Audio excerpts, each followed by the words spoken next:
Last time in the part 1, we have seen the question number up to 27 of CGL examination of 2021 conducted by AP SSB. Now you will see the questions from 28 to 50, and we are along with that we will try to see the explanation of it.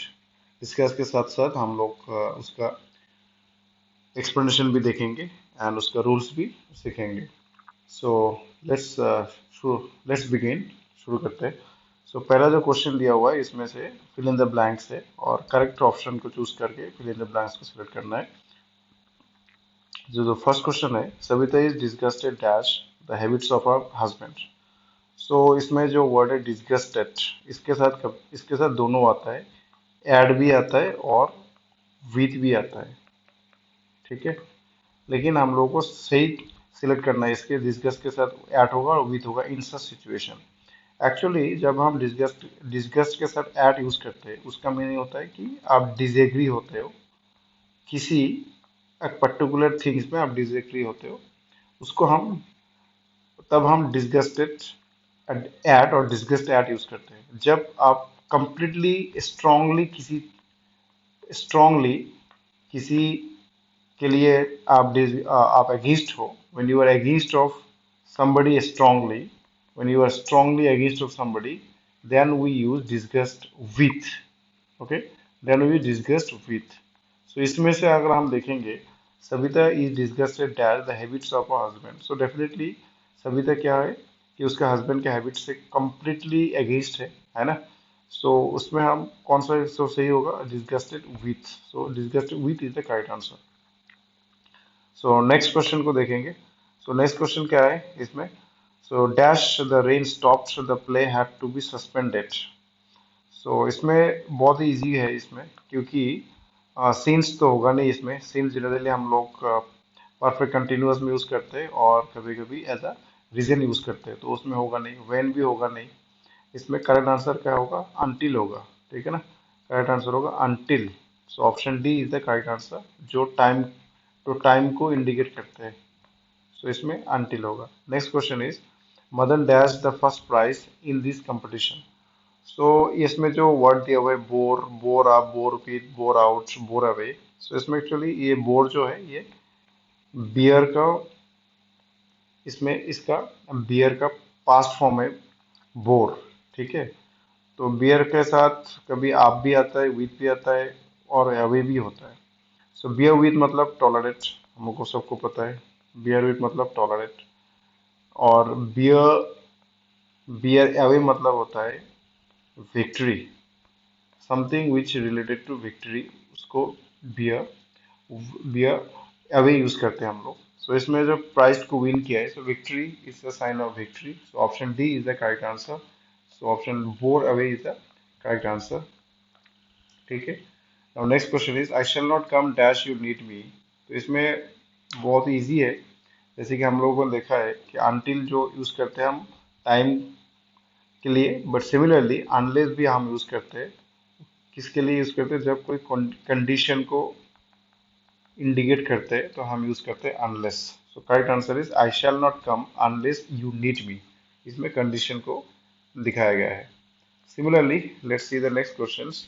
सो इसमें fill in the blanks को choose करना है, लेकिन इसमें situation अलग है. क्या situation है, इसमें जो वर्ब दिया हुआ है विद इन ब्रैकेट, ये वर्ब का करेक्ट फॉर्म को यूज करना है. तो वर्ब को करेक्ट फॉर्म हम हमेशा यूज करते हैं on the base of tense, है ना. टेंस का यूज करके हम उसका करेक्ट फॉर्म यूज करते हैं, पहले उसका टेंस को निकालते हैं हम लोग. तो चलो देखते हैं.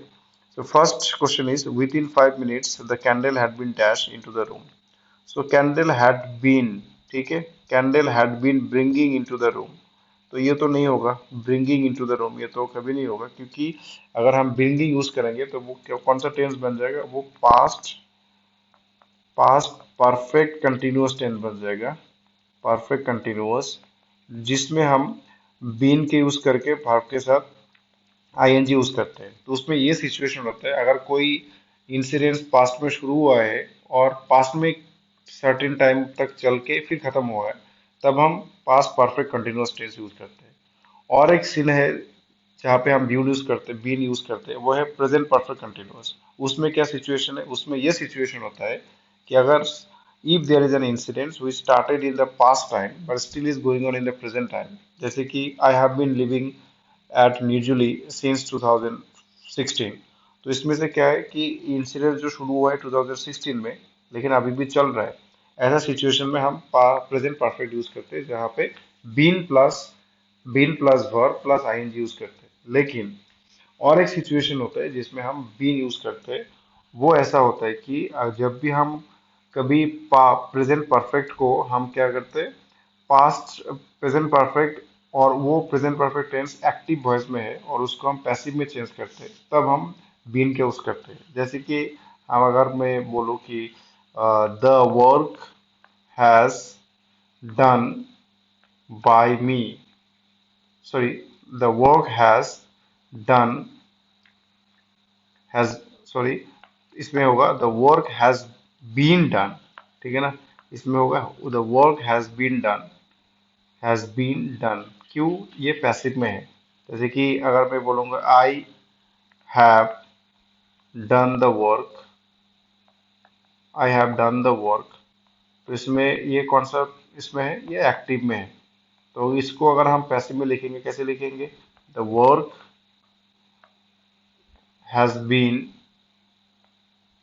Has been done by me, ठीक है। तो इसमें अगर हम देखेंगे कि अगर एक्टिव में पास्ट परफेक्ट और प्रेजेंट परफेक्ट होता है, उसको जब हम पैसिव में यूज करते हैं तब हम बीन का यूज करते हैं।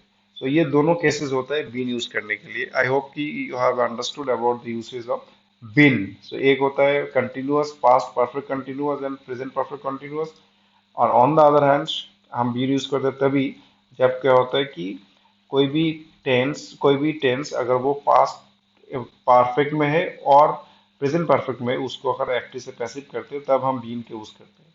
और हमको पता है कि जब भी हम कोई वर्ब को एक्टिव से पैसिव में करते हैं, वो वर्ब हमेशा कौन सा फॉर्म में होता है, पास्ट पार्टिसिपल फॉर्म में होता है, मतलब थर्ड फॉर्म में होता है।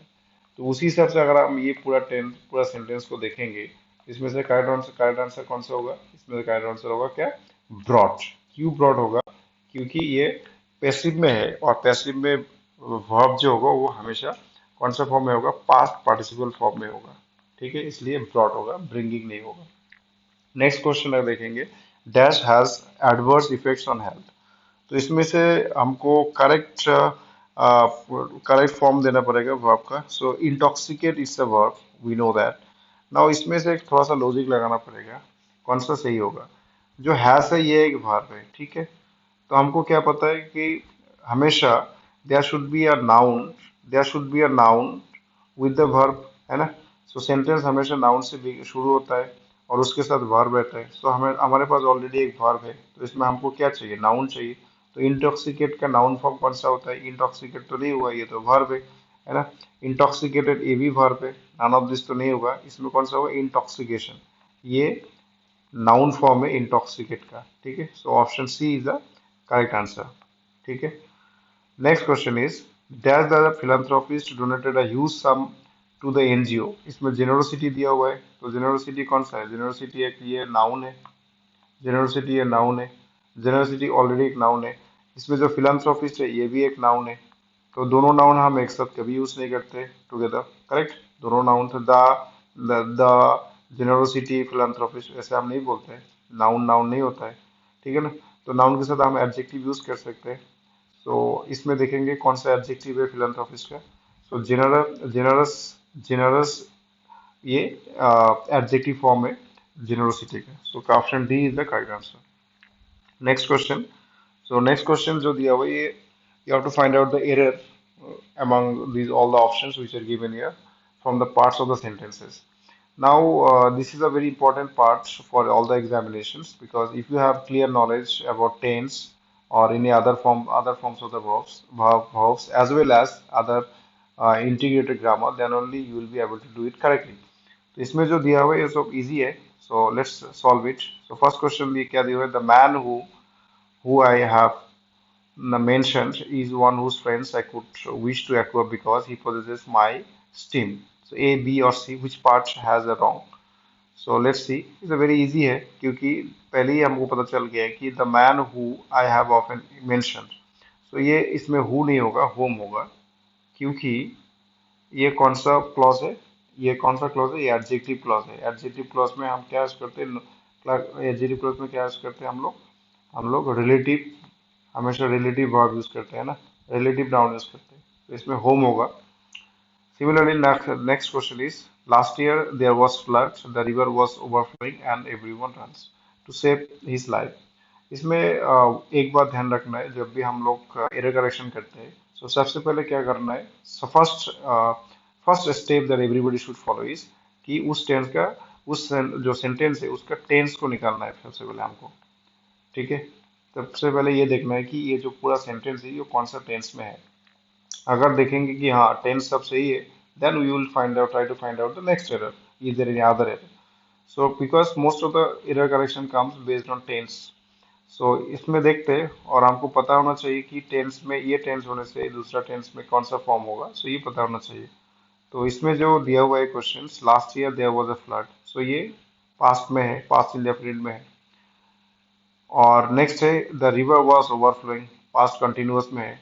एंड एवरी वन रन ये प्रेजेंट इंडेफिनिट में है।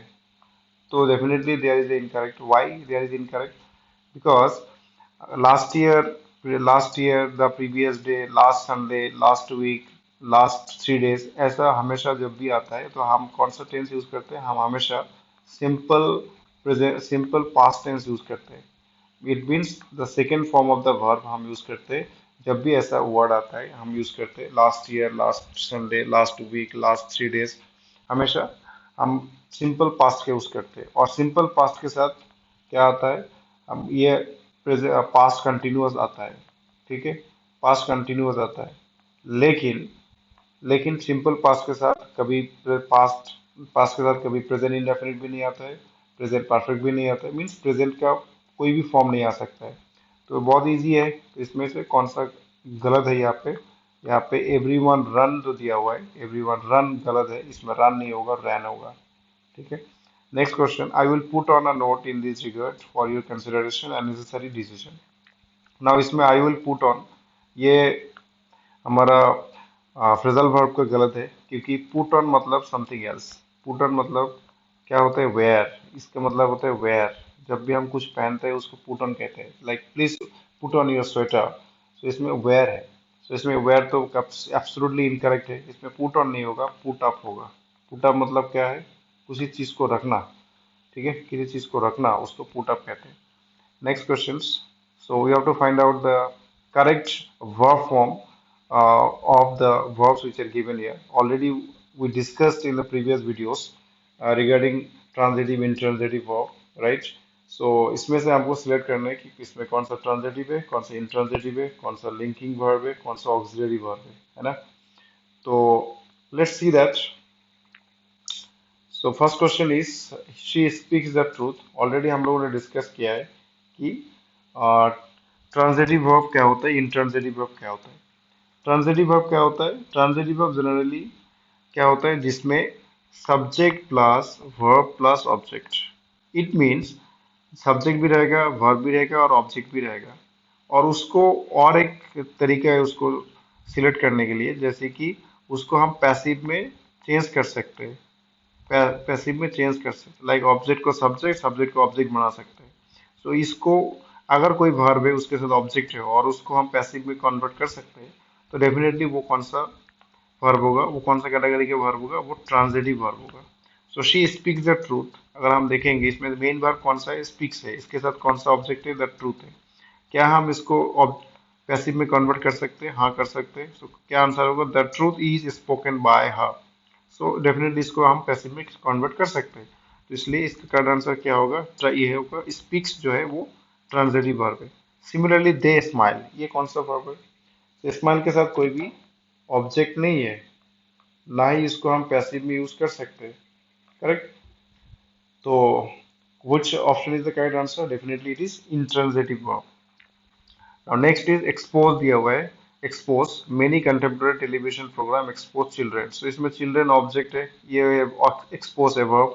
So verb के साथ कौन सा आ गया, तो verb जब है उसके साथ object है, so definitely ये कौन सा होगा, transitive verb होगा।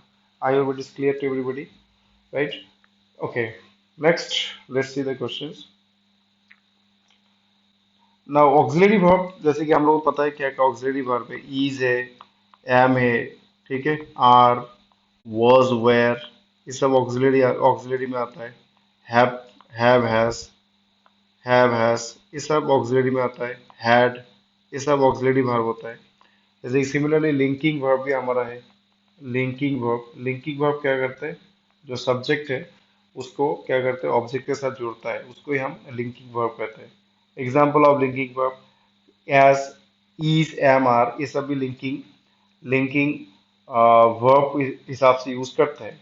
जैसे कि एग्जांपल अगर हम देखेंगे, टू, टू स्टीम, ये सब भी लिंकिंग वर्ब है। लाइक एग्जांपल अगर मैं बोलूँ आई एम अ डॉक्टर, ठीक है ना, आई एम अ डॉक्टर, तो इसमें क्या है, इसमें एम जो है ये एक वर्ब है, ये लिंकिंग वर्ब है। वाई लिंकिंग वर्ब, बिकॉज जो सब्जेक्ट है आई, इसके साथ जो ऑब्जेक्ट है डॉक्टर, इस दोनों को कनेक्ट कौन कर रहा है, एम कर रहा है, ठीक है ना। तो ये होगा लिंकिंग वर्ब। इसमें जो आई है, एम है, वो ऑक्सिलरी वर्ब नहीं है। ये भी ध्यान रखना है, कभी कभी क्वेश्चन में आता है, क्योंकि there is a difference between linking verb and auxiliary verb. जैसे कि अगर मैं बोलूँ आई हैव अ पेन, जैसे अगर मैं बोलूँ आई हैव अ पेन, ठीक है, तो आई हैव अ पेन, इसमें पेन के साथ जो आई है इसका लिंक कौन कर रहा है, ये वर्ब कर रहा है, हैव कर रहा है। तो ये हैव जो है ये क्या वर्ब है, ये ऑक्सिलरी नहीं होगा, ये क्या वर्ब हुआ, लिंकिंग वर्ब होगा, ठीक है, ये होगा linking verb. I hope all of you have understood. But अगर मैं ये लिखूं कि I am singing now, I am singing now, ठीक है, तो इसमें जो एम होगा ये होगा क्या, कौन सा वर्ब होगा, ये ऑक्सिलरी वर्ब होगा, क्योंकि मेन वर्ब सिंगिंग है इसके साथ, ठीक है। ये एक सपोर्टिव वर्ब है, ये ऑक्सिलरी वर्ब है और सपोर्टिव वर्ब है और टू बी वर्ब है। आई होप कि समझ में आ गया लिंकिंग वर्ब क्या होता है, ऑक्सिलरी वर्ब क्या होता है, ट्रांजिटिव वर्ब क्या होता है और इंट्रांजिटिव वर्ब क्या होता है, ठीक है। If you have any further doubt regarding verb, types of verb and identification, you can write in the comment box. So we can have a separate video on types of verbs, right? So next questions, you will see that. What are the next question? So next question, we have to choose the correct meaning of the idioms or phrase which are given here. So first question is as free as a bird. हम सबको पता है as free as a bird, जब भी हम बोलते हैं इसका मतलब क्या होता है, कोई भी restriction नहीं है, not restricted. Next question, you have to find out the misspelled word, इसमें से गलत स्पेलिंग कौन सा है। तो मुझे लग रहा है option A is the correct answer, क्योंकि जो नीस का ऑप्शन है, यहाँ सॉरी स्पेलिंग है, वो NIECE होता है, नॉट NEICE होता है। बाकी जो स्पेलिंग दिया हुआ है वो करेक्ट है। नेक्स्ट क्वेश्चन, इसमें से हमको करेक्ट ऑल्टरनेटिव ढूंढना है, आर्टिकल्स चूज करना है। So let's see the his office and living were in dash dark shade, definitely क्या होगा, ए होगा, इन अ डार्क शेड होगा, दा नहीं होगा, दा को हम सर्टेन और डेफिनिट में यूज करते हैं। तो इसमें डेफिनिट डार्क शेड के बारे में नहीं बोल रहे, इसमें एक डार्क शेड के बारे में बोल रहे हैं, सो इसमें क्या होगा, ए होगा। I can speak English fluently, इसमें आर्टिकल का जरूरी नहीं है, ये बहुत ईजी है। Next, there are some spellings are given here, we have to find out इसमें से कौन सा करेक्ट है। सो फर्स्ट क्वेश्चन देखते हैं। सो मोस्टैस, so option D is the correct answer, ये मोस्टस। देन नेक्स्ट है commentary, commentary, okay, so commentary जो है ये बहुत कंफ्यूजिंग वाला वर्ड है, क्योंकि most of the time I experience that the people they make mistake, they write COMMENTERY, TURI नहीं होता है कमेंट्री में, TARY होता है। Option D is the correct answer. Then sedentary, sedentary में दोनों ई होता है, ACDENTARY, सेडेंट्री। देन ज्वेलरी, इसमें से थोड़ा सा ध्यान देने वाला बात है, क्या ध्यान देने वाला बात है, एक्चुअली ज्वेलरी का जो स्पेलिंग है, अगर हम ब्रिटिश स्पेलिंग देखते हैं तो वो है ज्वेलरी, ये करेक्ट ब्रिटिश, ये वाला ब्रिटिश स्पेलिंग है। सिमिलरली अगर हम अमेरिकन वाला स्पेलिंग देखेंगे ज्वेलरी का, वो होगा ये वाला, DLLERY, ठीक है, ये हो गया अमेरिकन वाला। तो इसमें से ब्रिटिश वाला दिया हुआ है नहीं है, ब्रिटिश वाला एक भी नहीं है, डबल एल है सब में, ठीक है ना। तो इसमें से करेक्ट आंसर होगा ऑप्शन डी, जो हमारा अमेरिकन वाला वर्ड है, ये सही है। Next scripture, option C is the correct answer. Then commemorate, we know commemorate में क्या होता है, पहले पहले दो एम आते हैं, उसके बाद एक एम आता है, ठीक है, MMEMORATE, option D is the correct answer. So 50 questions we completed from the question paper of 2021 CGL examination. So now we will have some other previous year question paper. We will solve it in the next videos, and along with that, we will try to bring some practice sets for the upcoming examinations. So stay tuned. Thank you. Have a good day.